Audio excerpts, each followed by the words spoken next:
జనా టైమ్స్ మాగలం ప్రజాపక్షం విజేత కంటి వైద్యశాల డాక్టర్ వి హజరత్ కుమారి గారి సారథ్యంలో ఎన్నో వేల మందికి కంటి చూపు ప్రసాదించి రోగులకు అత్యాధునిక వైద్యాన్ని అందిస్తున్నారు.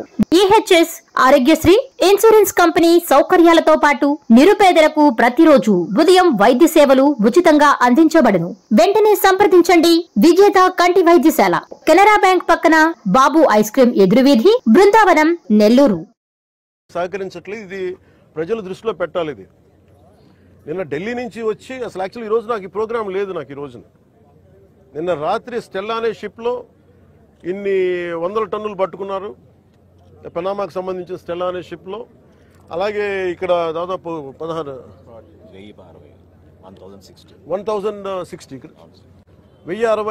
మెట్రిక్ టన్నులు ఇక్కడ పట్టుకున్నారు. ఇంత బలంగా సాక్ష్యాధారాలతో దొరికినప్పుడు దీన్ని ఎలా చేయాలని చూస్తే సమస్య ఎక్కడుంది అంటే ఇది చాలా డీప్ నెట్వర్క్. ఇది నేను వస్తాను అంటే నిన్న రాత్రి కూడా నాకు చాలా మంది ఫోన్లు చేసి మెసేజ్లు ఏం పెడతారు, మీరు రావద్దు సార్ ఇక్కడికి అంటారు. మీరు ఎందుకు రాకూడదంటే ఒక 10,000 మంది జీవితాలు అతలాకుతలం అయిపోతాయని. పోర్ట్ అనేది it is meant for exports. Kakinada port కానీ ఏ పోర్ట్ అయినా కానీ అనుమతి ఇచ్చింది ఎక్స్పోర్ట్కి, అంతేగాని స్మగ్లింగ్ కాదు. స్మగ్లింగ్ మీద చేసే విధానంలో కూర్చోబెట్టి దానికి పర్మిషన్, దానికి లైసెన్స్ ఇవ్వాల. లీగల్గా ఎక్స్పోర్ట్కి మాత్రమే ఇక్కడ పర్మిషన్ ఇచ్చారు దీనికి. కానీ వస్తే 10,000 మంది జీవితాలు అతలాకుతలం అయిపోతాయంటే నాకు ఒకటే అనిపించింది.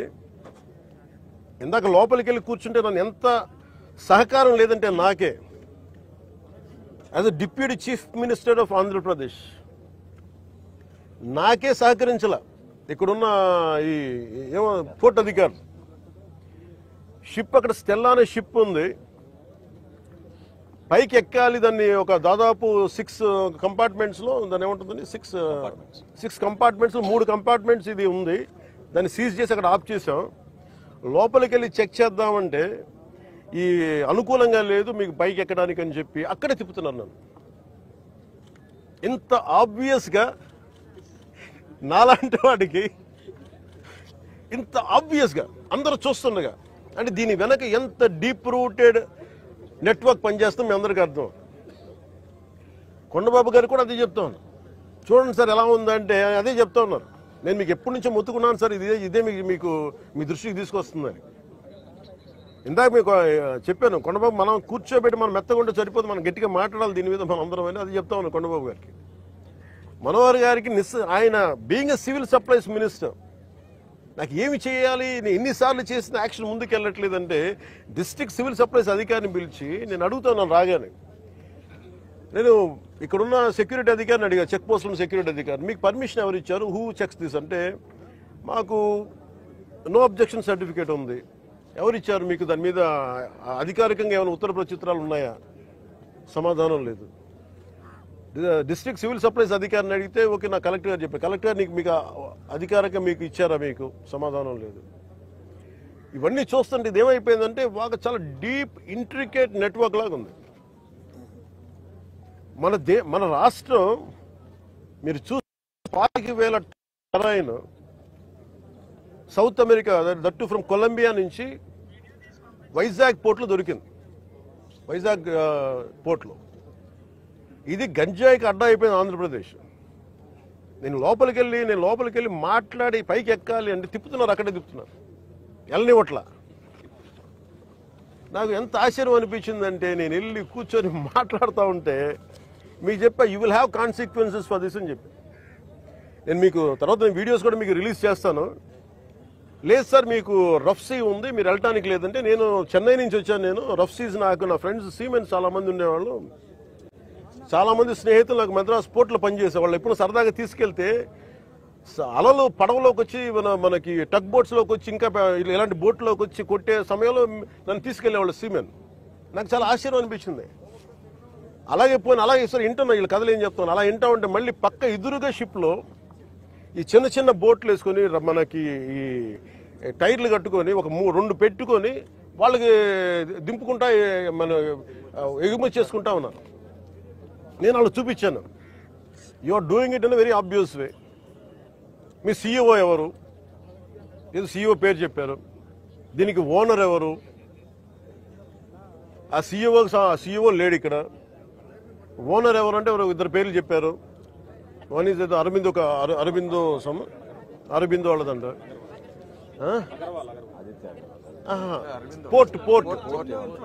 పోర్ట్ ఎవరి కంట్రోల్లో ఉంది? Purely it's not government, it's purely private control port. ఇది స్టేట్ కంట్రోల్ ఉన్న పోర్ట్. ఇది నాకు అనిపించింది ఇలా చూస్తే, లోపలికి వెళ్ళి చూస్తే, మన హోప్ ఐలాండ్ చూస్తే అసలు ఏ విధంగా కట్టుదిట్టంగా లేదు. 975 కిలోమీటర్ కోస్ట్ లైన్ ఆంధ్రప్రదేశ్కి. India is going to be trillions of dollar, almost Modi గారు చెప్పిన $7 trillion ఎకానమీ ఉంది దీనికి భవిష్యత్తు. ప్రపంచ దేశాలు మనల్ని ఎదగనిస్తాయా లేదా, మన బలహీనతలు ఏంటని చూస్తారు. ఆంధ్రప్రదేశ్ కోస్ట్ లైన్ మనకి ఎంత బలమో అది మనకంత బలహీనత కూడా. ఎందుకు చెప్తున్నాను ఈ మాట అంటే, వైజాగ్కి పాకిస్తాన్ నుంచి వచ్చిన ఆ యుద్ధ సమయంలో మీకు గజనీ సబ్మెరీన్ చూడొచ్చు. నేను చెప్పాను ఈ రోజున ఈ పబ్లిక్ డిస్ట్రిబ్యూషన్ రైస్ తాగదు స్మగ్లర్లు చేసేది. ఆర్డీఎక్స్లు ఇంపోర్ట్ చేసుకోవచ్చు. ఓఎన్జీసీ ఇలాంటి గ్యాస్ నిక్షేపాలు ఉన్న చాలా కీలకమైన ఇన్స్టిట్యూట్ మనకి వ్యవస్థలోని సంస్థలు ఉన్నాయి ఇక్కడ. ఒక 100 కిలోల ఆర్డీఎక్స్ని తెచ్చేసుకుని ఎవరు చూసేవాళ్ళు ఎవరు లేడు, నాదుడు లేడు. It is not just about public distribution సంబంధించిన రైస్ సంబంధించిన ఒక్కటిదే కాదు ఇది. సో మ్యారిటైమ్ సెక్యూరిటీ ఇష్యూస్ కూడా ఉన్నాయి దీనికి. మ్యారిటైమ్ సెక్యూరిటీ ఎక్కడుంది? మ్యారిటైమ్ పోలీసింగ్ ఎక్కడుంది? ఈ పోర్టు ఫ్రీ ఫర్ ఆల్ అయిపోయింది. ఉగ్రవాదులు కసాబ్ లాంటి వాడు ఎలా వచ్చాడు? ఎక్కడ మనకి కరాచీ నుంచి బోట్లో వచ్చి కాల్చేశాడు. ఇండియాకి చాలా వల్నరబుల్ పాయింట్ అయిపోయింది మన దగ్గరికి వచ్చి ఉగ్రవాదులు వచ్చి రావడానికి. ఇది కేవలం నేను ఒక పీడిఎఫ్ ఈ పబ్లిక్ డిస్ట్రిబ్యూషన్ సిస్టమ్ రైస్ సంబంధించి ఒకటే నేను మాట్లాడలేదు. వెరీ వల్నరబుల్ ఈ పోర్ట్ ఇది. ఎవరు దీన్ని పట్టించుకునే ఇది లేదు. ఎస్పీ గారికి నేను వెరీ బిగినింగ్ రోజున చెప్పాను. ఎస్పీ గారికి నేనే స్వయంగా పిలిచి చెప్పా, ఇది వల్నరబుల్గా ఉంది ఈ port, please focus on it అంటే ఇప్పుడు దాకా రిపోర్ట్ లేదు నాకు. ఇంకా కలెక్టర్ గారు ఇంకొంచెం ఇనిషియేటివ్ తీసుకొని చేయబట్టి మా మనోహర్ గారు, కొండబాబు గారు వీళ్ళందరూ కూర్చొని ఒక టీం లాగా పనిచేసి ఈ రోజున నేను పట్టుకోగలిగారు. మొన్నటికి మన సుధీర్ గారు కూడా సివిల్ సప్లైస్ చైర్మన్, ఆయన కూడా మీరు ఎంత పట్టుకున్నారండి నిన్న? ఇప్పుడు ఇది సమస్య ఎక్కడుందంటే, first public distribution system rice నిజంగా బిలో పవర్టీ లైన్లో ఉన్న వాళ్ళకి కనీసం వాళ్ళకి అవసరానికి తిండి కానీ ఇవన్నీ అందించడం, బియ్యం. అలాగే రైతుకి వాళ్ళకి స్థిరీకరణ, వాళ్ళకి స్టెబిలిటీ ఇవ్వడానికి, గిట్టుబాటు ధర ఇవ్వడానికి ప్రభుత్వం కొనే విధానం ఇది. దీనిని దాదాపు 43 రూపాయలు ఖర్చు అవుతుంది, 43 రూపాయల 50 పైసలు ఖర్చు అవుతుంది ఒక్కొక్క కిలోకి. అది గవర్నమెంట్ సబ్సిడైజ్డ్ ప్రైస్ తోటి 2 రూపాయలు జీరో. మొన్నదాకా రూపాయి 2 రూపాయలు ఉంటే ఇప్పుడు అది కూడా లేదు, పూర్తి అసలు జీరో.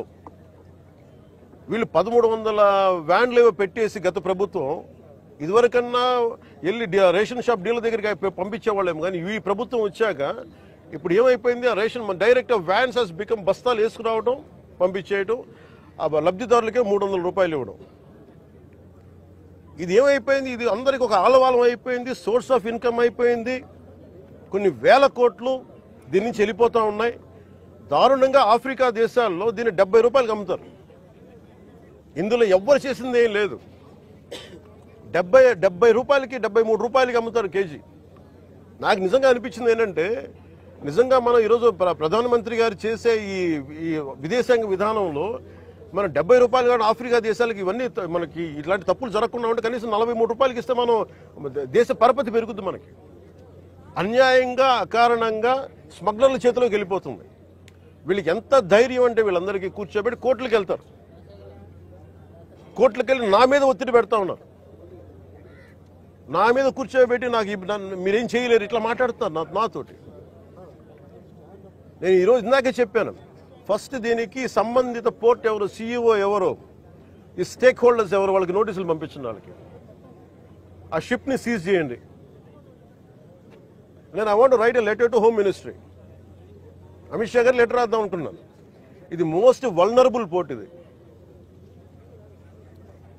ఇది మ్యారిటైమ్ సెక్యూరిటీకి, నేషనల్ సెక్యూరిటీకి చాలా ఇబ్బందిగా ఉంది. ఇక్కడ కీ ఇన్స్టలేషన్స్ ఉన్నాయి. ఇక్కడ ఓఎన్జీసీ గ్యాస్ నిక్షేపాలు చాలా కీ ఇన్స్టలేషన్స్ ఉన్నాయి. తూర్పుగోదావరి జిల్లా అంతా, ఉమ్మడి తూర్పుగోదావరి జిల్లా అంతా కేజీ బేసిన్ ఉంది.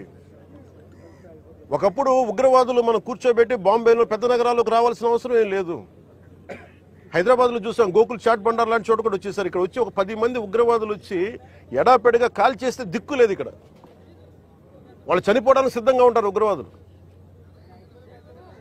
25,000 టన్నుల 25,000 కిలోల హెరాయిన్ ఆంధ్రప్రదేశ్లో వైజాగ్ పోర్టులో దొరికింది. That shows the vulnerability. అలాగే మనకి అర్షి ట్రేడింగ్ కంపెనీ అని చెప్పి అది ఇక్కడ విజయవాడలో ఉన్నది, అటు వెళ్ళిపోయింది.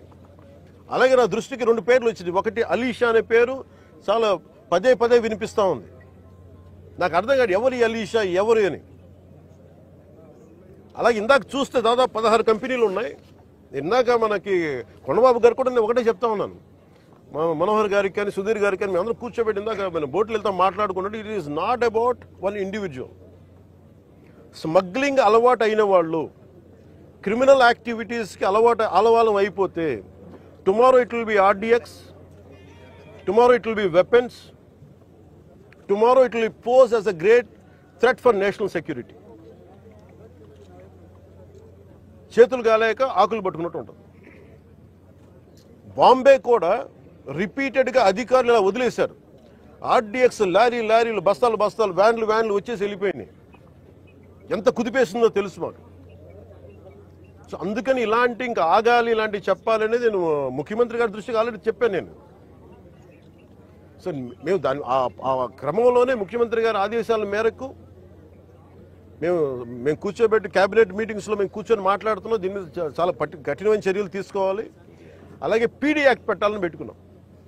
మొన్నదాకా ల్యాండ్ గ్రాబింగ్ యాక్ట్లో సివిల్ సప్లైస్తో కూడా రిపీటెడ్ అఫెండర్స్కి దీని పీడీ యాక్ట్ పెట్టాలని చెప్పి మనోహర్ గారు మా రోజు క్యాబినెట్ మీటింగ్లో పెడితే ఇప్పుడు అది కూడా జరిగింది. గవర్నర్ గారి దగ్గరికి వెళ్ళాలి ఆ బిల్లు. తర్వాత మన ప్రెసిడెంట్ గారి అంగీకారం తెలియజేయాలి దానికి.